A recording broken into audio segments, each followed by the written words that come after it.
goal today is for me to share some information, and we have at least, if I saw everyone, I think I saw 2 board members come in, Christy and Caller, and they may pop in at some point as well. But I want to share some information. I will not be long. I really want it to be more of a dialogue between us, okay? So if you remember, if you've been to any of my presentations, like in the fall, I used the picture of an actor. Does anyone remember who? George Clooney. So we're moving to another actor, okay? Does anyone know who that is? You have to be a certain age to know who that is. Dragnet, Jack Webb, right? And in Dragnet, if you remember, when he was questioning the witnesses, he was a detective in LA, I think it was LA. He was questioning the witnesses, he would always say to the person, what would he say? Does anyone remember? Just the facts. Just the facts. Give me the facts, just the facts. So when a school, I'm just saying this at the beginning, so when a school board decides to call a bond, and they say they're going to do that, it changes, rightly, by law, I'm not advocating for the bond, I'm just sharing the facts. So if you ask me certain questions, I might say, well, the facts are this. Well, what do you think? I'm not allowed to think, okay? That's not quite true, but you understand what I'm talking about. Also, all these slides, we actually run them through attorneys to make sure that we're doing everything, right, straight, that we're saying things correctly. So I want to make sure you know that as well. So this is true. According to the attorneys, this is Jack Webb, and he did have that quote. So what I'd like to do is I'd like to break things down into some, just kind of a story. Let's go down to some questions and kind of just try to answer some of the questions. The first one is, why are we going with another bond? And you'll see up here the exact reason is how this works. School boards, this is right out of there, school boards can make a decision to respond to identified needs. They're allowed to do that. They're your elected representatives. They make a decision. And our school board on February 25th decided that they would put a question before the voters this May. And so we'll talk about the question. But it's basically connected to working on existing facilities, issues in terms of students and staff and faculty and all of that. Here are a few of the, just kind of facts. Our facilities range from being 18 years old to 87 years old. We have a lot of different ages. And many of the things you'll see on the bond as I kind of go through different lists, you'll see that they're related to those categories. So all I have there, it was pretty quick, wasn't it? Now I'm on how. And how did we determine what's on the bond?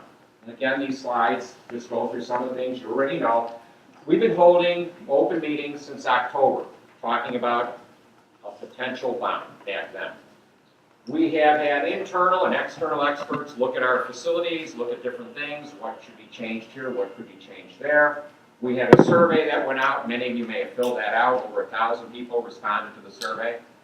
We have had some public comment at 4 community forums. Some of you may have been to those, where we had all the experts from all the different areas kind of saying, this is what's going on with technology, this is what's going on with the facilities, and so forth. To that point, today, if somebody asks me a very, very specific question, like, what type of air conditioning unit will you replace this one with? I will not know the answer. I'm going to be honest with you, I will not. But we will have a forum, a couple forums later. People want to get into that level of detail. Okay? I know some things, I swear I don't know everything. We had some subcommittees meet on the funding, on community engagement, and we went through a lot of conversations to determine what would be placed on this bond.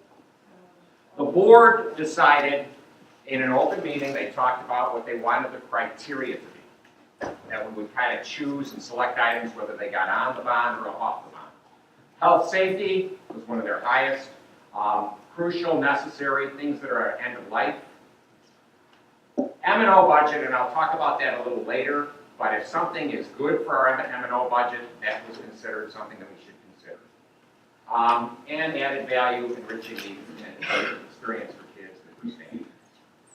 They also, the board, also committed to continuation of a oversight committee on the bond. So right now we have a BOC, Bond Oversight Committee, that is overseeing the 211 bond. If this bond passes, they said we will start another one that will oversee receive the 2015 bond. Okay? So I'm moving into what? I'm moving along here, aren't I? And now a couple of things at the end will go a little slow. Just a little more detail. But in terms of the what, what's on the bond? Again, I talked about these are the types of things that people can do with bonds. When you break it down, $10.1 million is connected to technology. Right? On the bond, you kind of add it all up. And then there's a little crossover, but this is basically computer or iPad or that type of technology. This is the list, and these lists are on our webpage. And I do want to point something out because I do think it is important. When you look at this line, let's see, right about here, right? Student Mobile Device Initiative, okay? That's these things at the moment. I am telling you, I don't know if it will be iPads in 2-3 years when we start replacing some of these things as they come to end of life or technology. They're starting to be, some of the things that work on them change. I really do not know if they will be iPads. We've had conversation about whether it makes more sense at the high school level to be dealing with a laptop. It might.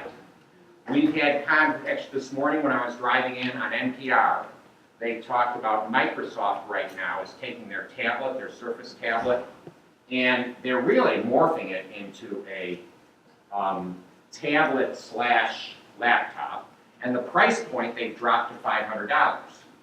Okay, so it starts getting into a very interesting place where you just have to start thinking about that. What we don't know, and we're not saying exactly, you don't see the word iPad there because we did that purposely. I don't even know it will exist in 2 years. I really am not sure. It may be something different. It may be an iPad. It may be an iPad that does different things than the iPad that we have nowadays. Okay? There are technologies out there that I've seen that are on the cutting edge that are really interesting. One, I'm not kidding, it's not in wide use. The student sits there, right? It's a surface.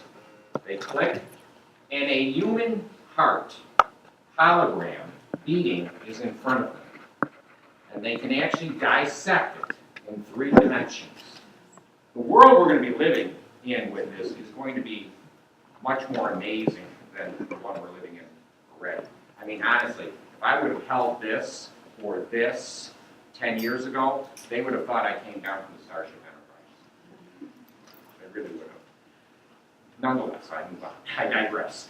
Part of it is facilities infrastructure, HVAC, air conditioning, fire system, roofing.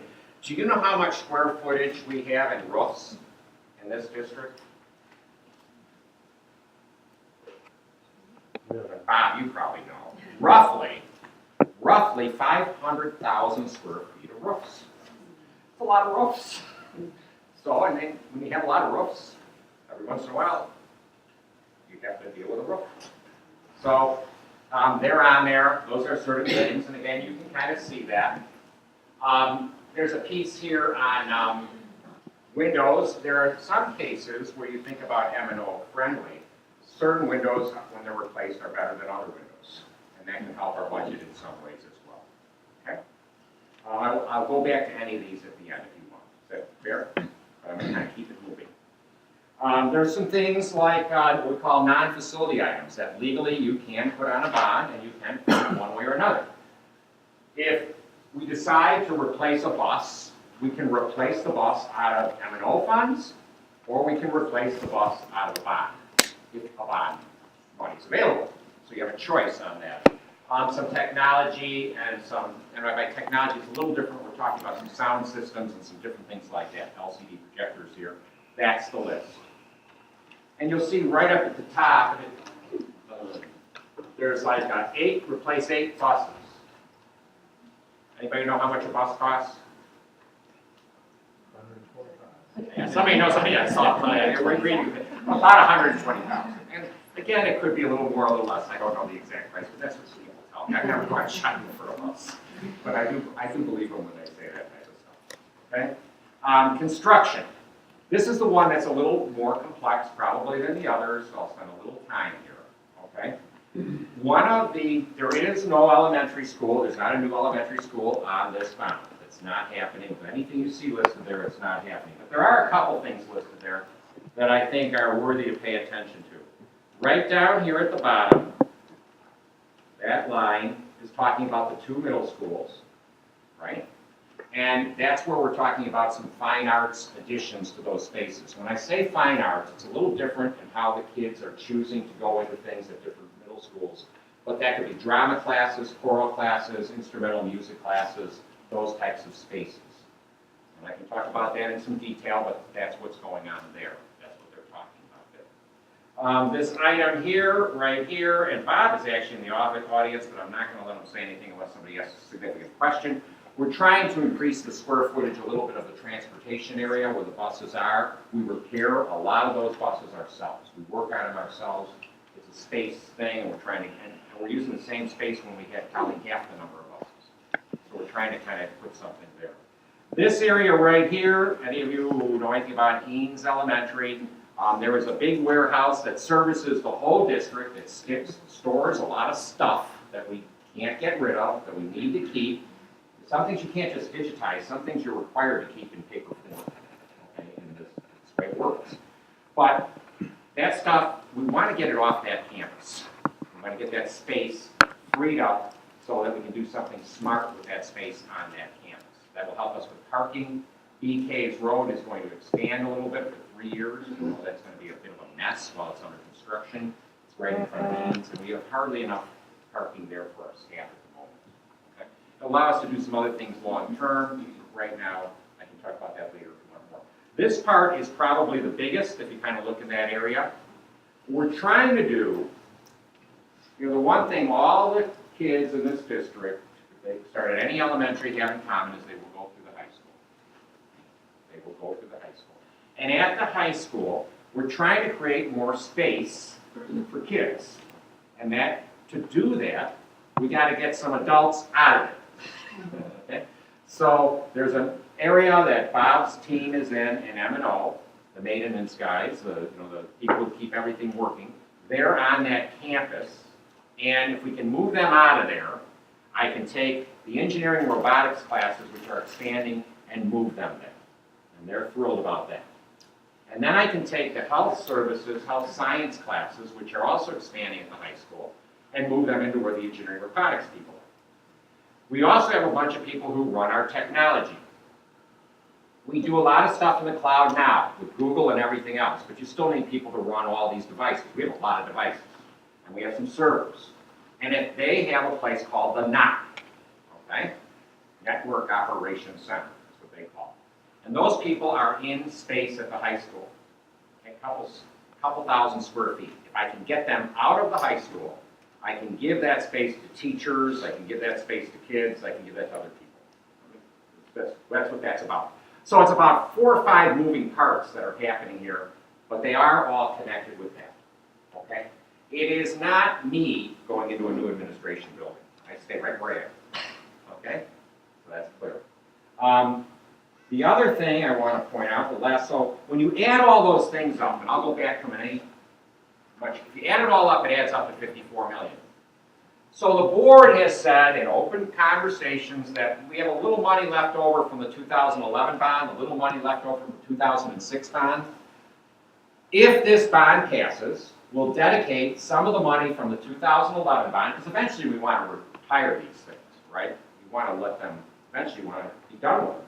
So about 1.5 million, they've already said we would take from the 2011 bond that's left over, and we'll dedicate it to this so that the 2015 bond is going to be roughly around 52.5 million. And I'm just using some general numbers here, okay? So the other piece, while I'm on that 2006 bond, in the 2006 bond, there's a roughly, rounding here, okay, roughly around $900,000 left. One of the things when they passed that bond was to do additional parking for Westlake High School. Now, as we do some of this thing that I talked about, moving some spaces, it's going to change the parking configuration a little bit on the Schreiner lot where we have kids park. So one of the things is to use some of this money. If this bond passes, we'd use some of this 06 money, retire that bond, and use that money to take care of some of this parking. You still with me? Got some people in the valley. Put everyone to sleep like it's good. So I'm all the way down to D. D takes a little time. I'm sorry, actually, D is fairly short. Right? These are the rates in the area. Our rate compares favorably with other people around us. It is true, though, in our area, the assessed evaluation of our property is probably higher than some of these other areas. So you take a low percentage times a high assessed evaluation, you still have a pretty good tax bill. I understand that. But it is interesting to know where our rate is compared to others. When you think of what passing this bond would do to tax rates, you have to start with some assumptions. Right? You have to. What's the rate that you're going to get the bonds at?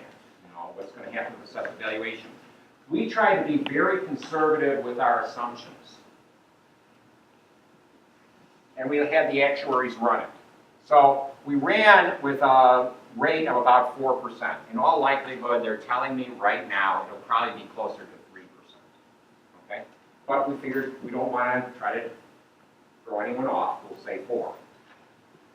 When you do the calculations, you have to put something in for what's the assessed evaluation in the area going to grow. We put 6% for a couple of years, and then we bring it all the way down thereafter, all the way down to 0%. Which I'm not sure I believe that, but you have to put something in.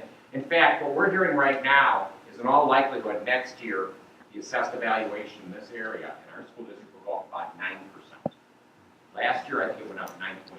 So that's not out of the ballpark, I think. But we used it with these numbers, just so we could do some calculations and give the actuaries something to work with.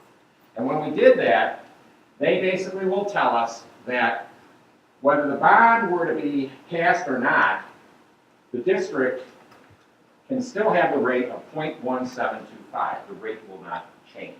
The rate will not change. And because of the assessed evaluation growing in our area, we will be able to pay off principal and pay down past debt at an accelerated rate. We're lucky because of our assessed evaluation offer that we can do that. So what does that mean? If you're a homeowner, and you probably have done this, anyone remember the whole thing they used to tell you? If you can afford it, is it better to have a 15-year-old loan or a 30-year-old loan? 15. And if you can't afford a 15, you get a 30-year loan, right? And you try to make one more payment per year. Have you ever heard that? And it knocks a 30-year down to about 17. It's amazing how that works in terms of the math. But if you can pay off principal faster, you basically spend less money paying interest. So, and we have been doing that in the past. This rate, holding that rate at 0.1725 will still allow us to do that and still bring in the $52.5 million for the things that I listed. So I'm going to move you to one other place in terms of trivia. Who are those guys? The Beatles. I like the Beatles. Claudia likes the monkeys. Claudia needs help. In my personal opinion. Now, the Rolling Stones, I can get to there too. The reason I picked the Beatles is because of their song, When I'm 64. I thought it was When I'm 65. But this is an important fact that you sometimes hear out there. Whoops, I'm sorry. There is such thing as a homestead exemption that is available. People are 65 on fixed incomes, and they are allowed to, to access that if they wish. And I just want to make sure the wording was there for you. Okay? It's also in our literature. So, I'm almost done. You've been very good. You're better than my geometry classes. By now, some people will be sleeping over there, and some people will be throwing stuff. You guys are really polite. But why? Why bond versus M&O, and what's the difference? So here's a couple of just thoughts. And it kind of relates a little bit to George Clooney, we talked about before. The state law allows us to pay for some of those things either out of M&O or out of bond. You really can do it either way. Okay? Local communities, through elections like you're going to have, help us decide how we're going to do that. Okay? Our M&O funds are reduced significantly by Robin Hood recapture. They are. You've seen this chart, and the assumptions in the chart are assumptions. Here I'm assuming that the assessed evaluation will grow at about 7.5% over the next 4 years. I'm assuming that, I may be wrong. Right now, we are sending between 54 and 55% of the local taxes that we collect to the state of Texas. I'm not saying it's bad, but it's a reality. That's what it is. Our estimates, when we look at the funding system that we have right now, that's going to raise to 63%. That's my M&O fund. More of that's going to the state of Texas. That's a fact. Okay? In Highland Park ISD, it's around 65, 66% they have going right now because their assessed evaluation is getting farther and farther from Austin. And Austin is one of the key places that they want to be in. This could change. I don't know if it will change. So I've got to work with the law I have, right? But I do believe recapture will be with us in some form for a while. The other way to look at it, and I think this is something you've seen before, if you've been to some of the presentations, a bond dollar that we collect in terms of the principal, we keep 100% of the principal. Yes, there are some interest fees when you get it. Yes, there are some bond fees when you kind of go out there and get it. But it's not significant compared to what you're getting in the principal. On increased property taxes, if you look at your bill from last year to this year, and if it went up because your assessed evaluation went up, we are getting a nickel on a dollar. Okay? Somewhere between a nickel and 6 cents, but there's no 6 cents coin. So it's right in that area. And it changes a little bit depending on the assessed evaluation. But that makes it frustrating, I think, for the taxpayer and frustrating for us as well. And that's what's going on. So when we have a bond program, it can take some of the pressure potentially off of things that we can choose to pay for either out of M&O or choose to pay for out of the bond. We did a presentation the other night. At the end of this year, our past boards have been smart. At the end of this year, when they had the ability to save some money, they saved some money. Most people think you want to have roughly around 25%, 3 months operating in the bank. That's fund balance. At the end of this year, our fund balance will be around $29 million. About $29 million. Sounds like a lot of money. If everything just kept running just the way it is, and I can show you how that works with assumptions, just kept running, just kept doing everything the same, we would be spending on average approximately $6 million out of our fund balance for the next 4 or 5 years. If you start at 29, you go down 6 each year, it goes down pretty fast. So we're talking about some things that we need to change in that domain. We still have to make some of those changes. Now, if you look at this slide, I've got buses. When I asked the guys, I didn't go out there and count them. I said, how many buses do they have? I said, we have 54 buses. They told me we have 54 buses, I believe. Okay? I said, how long do they last? They said, somewhere around 120,000 miles, and that happens somewhere around 10 years. Some last a little longer, some last a little less. Make sense? It's just part of life. I'm looking at my car, and I'm looking at my odometer, and I'm starting to think. Thinking differently when it had 10,000 miles on it than I do now when it has like 115. You start thinking differently. They cost, like I said, about $120,000. So at some point, I might have to make a decision that we're going to purchase another bus. And when I make that decision, I'm either going to purchase that bus out of my M&O dollars, which is where I have that deficit right now, or I'm going to purchase it out of a bond if a bond passes. But I'm going to do it from one place or another if I decide to replace that bus. I'm just using that as an example. I could use HVAC. I could use whatever you might want to think of. I didn't want to use HVAC because, Bob, if you do a whole elementary HVAC, what does it cost roughly? I know it's just rough.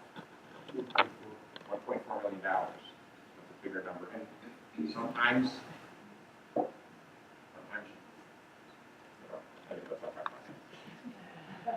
additional information. This is just stuff I like to make sure that I don't miss.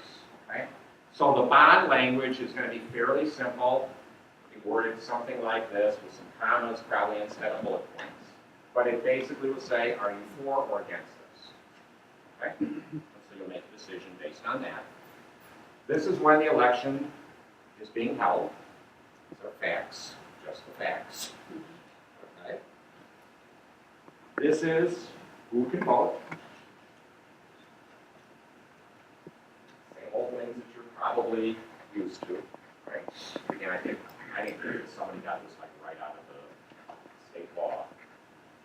You may have questions. This isn't the only time you can get questions answered. We'll have a bond website. The district will have one that will be coming up very soon that you can kind of see all this information. They're filming this. I don't know why, but they're filming this. And I think at some point it may wind up somewhere in case people couldn't get here. And that's okay.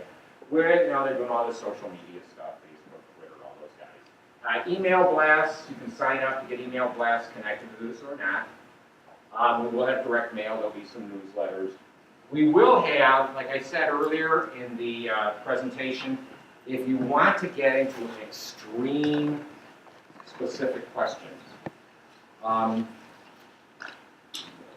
know some of the details, like the Chaparral Stadium. I know Todd Dodge would give you he could give you like bam, bam, bam on why he feels we will have to make a decision on that field in the next couple of years. He can tell you that.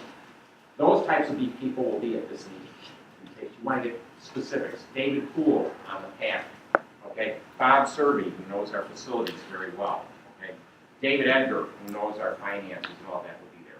I'll handle general questions, but if you really want to get into the weeds here, you go this way, or you send an email to that, and we'll get an answer to you.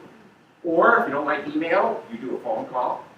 If you don't like email, you don't like phone calls, you can go to this website. If you don't like any of those three, just walk up and hand me a note or something, and we'll try to get an answer to you. That's the entire presentation.